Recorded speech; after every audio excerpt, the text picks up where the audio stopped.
Oi, pessoal, já cheguei trazendo coisinhas pra vocês, hein? Nos próximos dias eu vou trazer vídeos bem bacanas que eu tenho certeza que vocês vão gostar, tá? Então eu já peço que vocês se inscrevam no canal para vocês ficarem por dentro desses novos vídeos, tá? E peço também que vocês comentem se vocês estão gostando dos vídeos, tá? Se vocês têm alguma dúvida, porque isso ajuda muito o meu vídeo, tá? E nesse primeiro vídeo a gente vai começar fazendo a massa retangular de chocolate. Para essa massa, eu vou usar 10 ovos inteiros, tá? Então, claras e gemas. E também o açúcar, são 400 gramas de açúcar, tá? Então, eu vou colocar esses dois ingredientes na batedeira, bater eles até duplicar ou triplicar de volume e depois a gente vai para os secos. Bom, para bater esses dois ingredientes, eu bato na velocidade 3 da minha batedeira, tá, pessoal? Então, eu coloco na velocidade 1, deixo girar um pouquinho, 2, gira um pouquinho, depois na 3 por 10 minutos, tá? Como vocês podem ver aí, a coloração dela vai mudando até chegar quase em um branco, tá? Chegando nesse ponto, como está sendo mostrado aí no vídeo, eu adiciono o óleo, tá, pessoal? O óleo não é para bater esse óleo, é somente para misturar. Mas como já tá ali no processo de batimento dos outros dois ingredientes, eu já aproveito e coloco as 2 colheres de óleo, tá? Mistura um pouquinho, desligo a batedeira. Agora a gente passa para os secos. O que são os secos, pessoal? A farinha, o chocolate em pó e o fermento, tá? Esses três são os ingredientes secos. Eu peneiro todos eles, ok? Então eu vou colocar um pouco desse seco, uma parte deles, tá? E vou intercalar com a água, tá? Gi, qual é a quantidade de cada um?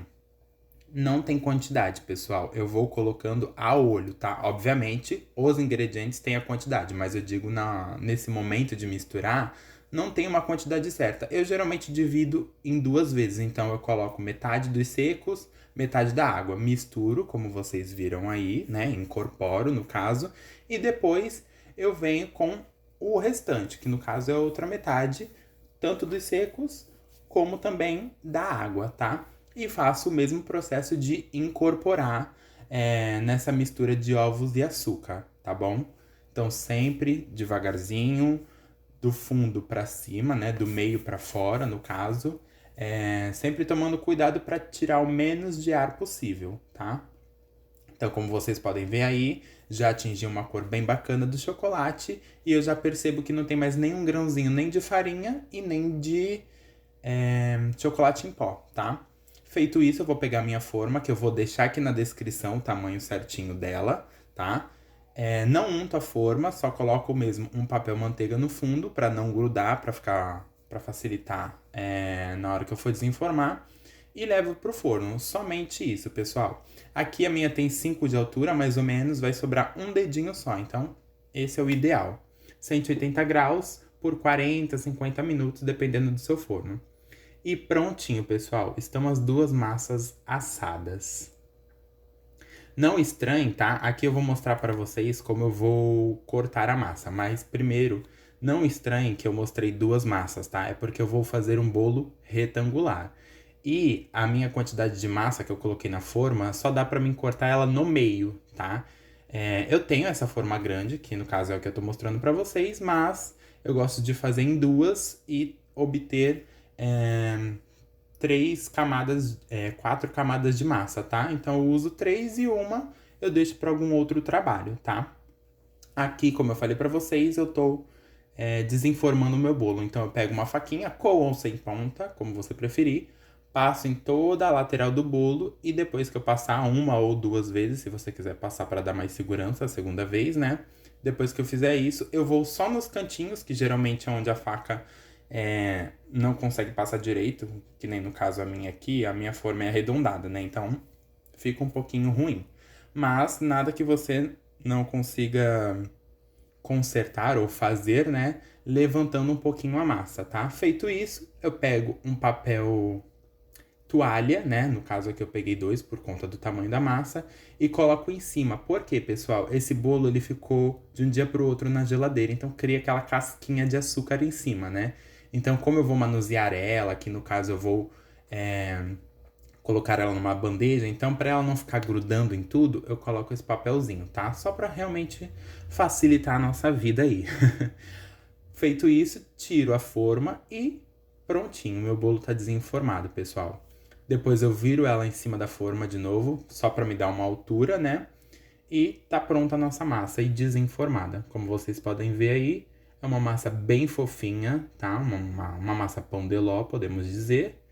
E prontinho. Agora eu vou ensinar para vocês, antes de cortar, né? Como eu tiro a casquinha de cima do bolo, pessoal. Gi, eu posso usar com a casquinha? Pode. É que eu acho muito ruim na hora de manusear ela, porque fica grudando. Como vocês podem ver ali, quando eu fui ver a massa, eu fui pegar ela a primeira vez, ó, ficou a marquinha de 2 dedos ali, né? Mas se você não se importar, tudo bem, pode usar, não tem problema nenhum, tá, pessoal? Ela não vai mudar o gosto, não vai alterar nada no seu bolo. É realmente só por estética que eu tiro, tá? Tem gente que tira com papel manteiga, mas às vezes também o papel manteiga não tira, dependendo de como essa casquinha tiver, tá? No meu caso, eu tiro com a faca mesmo, tá? Então eu vou passando ela aos pouquinhos, né? Como é uma faca de serrinha, então eu vou tirando aos pouquinhos e prontinho. Começo de um lado, vou aos poucos, tirei tudo. Agora a gente vai passar para a parte de cortar a massa. Coloco novamente o meu papel. Apesar de não ter mais a casquinha, sempre sobra alguma coisinha grudando, algum farelinho que ainda continua grudando, tá? Então, como eu vou continuar manuseando ela, eu optei por deixar o papel.